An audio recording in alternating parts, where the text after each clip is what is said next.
الحمدللہ رب العالمین والصلاة والسلام علی سید الانبیاء والمرسلین۔ فرمان آخری نبی رسول ہاشمی صلی اللہ تعالی علیہ وسلم جس نے یہ کہا جز اللہ عنا محمدم ما ہوا اہلو، تو 70 فرشتے 1000 دن تک اس کے لیے نیکیاں لکھتے رہیں گے۔ مومنوں پڑھتے نہیں کیوں اپنے آقا پر درود، ہے فرشتوں کا وظیفہ الصلاۃ والسلام۔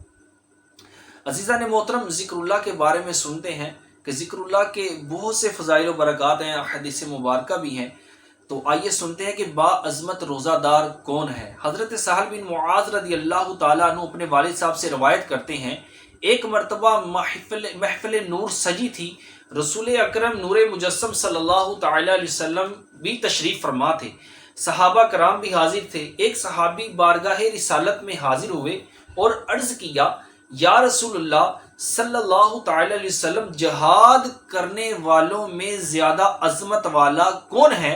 تو پیارے آقا مکی مدنی مصطفیٰ صلی اللہ تعالی علیہ وبارک وسلم نے فرمایا، اکثرہم للہ ذکرن، یعنی جو اللہ پاک کا ذکر کثرت سے کرتا ہے وہ زیادہ عظمت والا ہے۔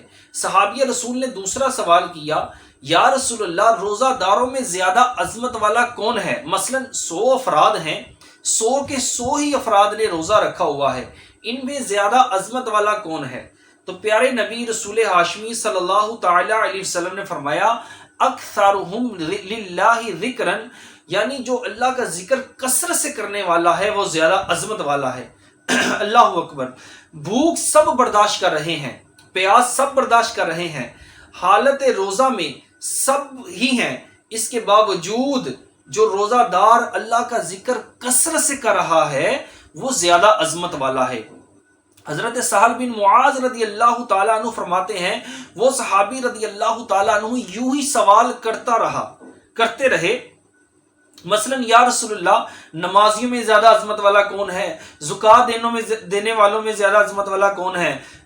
یوں ہی ایک ایک عبادت کے متعلق سوال کرتے رہے، اور پیارے آقا دو عالم کے داتا صلی اللہ تعالی علیہ وسلم ان سب سوالوں کا ایک ہی جواب ارشاد فرماتے رہے، اکثرہم للہ ذکرن، اکثرہم للہ ذکرن، یعنی جو اللہ پاک کا ذکر کثرت سے کرتا ہے وہ زیادہ عظمت والا ہے، جو اللہ پاک کا ذکر کثرت سے کرتا ہے وہ زیادہ عظمت والا ہے۔ مسلمانوں کے پہلے خلیفہ حضرت ابو بکر صدیق رضی اللہ تعالی عنہ حاضر تھے، انہوں نے حضرت عمر فاروق اعظم رضی اللہ تعالیٰ عنہ کو مخاطب کر کے کہا، اے عمر، یوں تو ذکر اللہ کرنے والے ساری بلائیاں لے گئے۔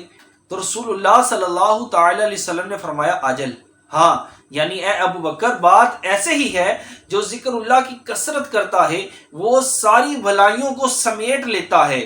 عزیزان محترم، الحمدللہ ماہ رمضان المبارک ہے، نیکیوں کا موسم بہار ہے، اس مہینے میں نفل کا ثواب فرض کے برابر اور فرضوں کا ثواب 70 گنا بڑھا دیا جاتا ہے۔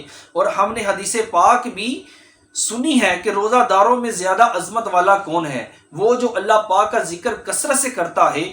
غور فرمائیے، اگر ہم روزہ بھی رکھیں اور اس کے ساتھ ساتھ ذکر اللہ کی کثرت بھی کرتے رہیں تو کتنی نیکیاں کمانے میں کامیاب ہو جائیں گے، مگر غفلت دل میں سوز نہیں، نیکیوں کی حرص نہ ہونے کے برابر، فکر آخرت کی کمی، فضولیات میں مصروف رہنے کی عادت، دنیا کی محبت گویا دل میں گھر کر چکی، ہر وقت بس دنیا کی سوچوں ہی میں مصروف رہتے، فضول باتیں سننے اور بولتے چلے جانے کی تو ایسی لت پڑی ہے کہ بس اللہ پاک کی پناہ، غیبت، چغلی، جھوٹ، نہ جانے کیسے کیسے گناہ یہ زبان ہم سے کرواتی رہتی ہے۔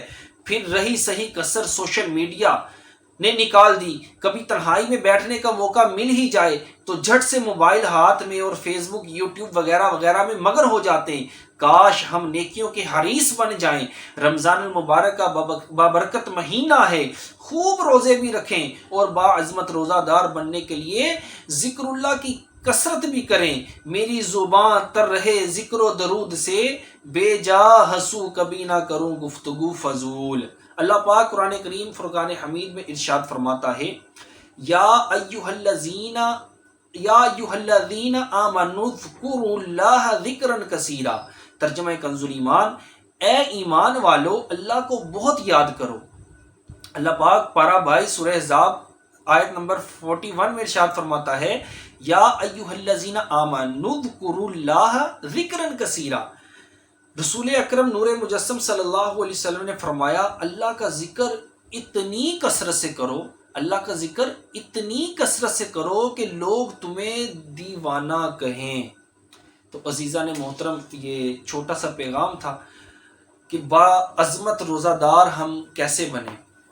تو فضولیات و لغویات کو اپنی زندگی سے نکالیے، ذکر اللہ کی کثرت کریں۔ اللہ تبارک و تعالی ہمیں ذکر سے اپنی زبان کو تر رکھنے کی توفیق عطا فرمائے، آمین بجاہ النبی الامین صلی اللہ تعالی علیہ وبارک۔